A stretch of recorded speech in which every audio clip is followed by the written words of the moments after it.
तर जय महाराष्ट्र मित्रांनो, तुमचं पुन्हा एकदा स्वागत आहे आपल्या मिनी व्लॉगमध्ये. तर आज होता 15 ऑगस्ट, म्हणजेच आपल्या देशाचा स्वातंत्र्यता दिन.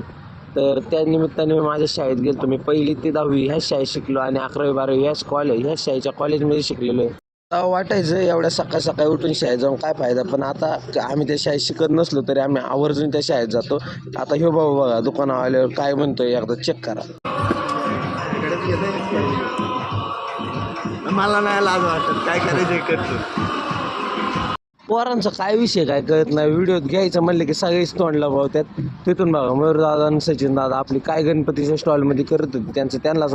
तिथून परत दुकानं येऊन बसलो. त्याच्यानंतर सचिन दादाचा शिव आला. तर आपलं महाराज बघा त्याला टोपी घालून डायरेक्ट पोलिसच बनवायची तयारीत आहे. भाऊने बंदूक कमरेला लावलेली आहे आणि त्याच्यात झेंडा हातात घेऊन उभा आहे. आता काय कोणाला ठोकतो त्यालाच माहीत. त्याच्यानंतर चाललो होतो आळंदीला, कारण तिकडे एक जागेवर उद्घाटन होतं दुकानाचं महाराजांना. आम्हाला प्रमुख पाहुणे म्हणून बोलवलं होतं. परत उद्घाटन उरकून परत आपल्या दुकानावर येऊन बसलो होतो. तर मयूरदा मोबाईल बघत बसला होता. त्याच्यानंतर गेलो सचिन दादाबरोबर आणि मयूर दादाबरोबर मोबाईल घ्यायला. तर या दोघांना मोबाईल घ्यायचा होता, पण दोघांना काही मोबाईल पटला नाही. त्यामुळे परत घरी आलो. तसं दुकानावर येऊन परत मिनी ब्लॉग संपवला. तर कसा वाटला मिनी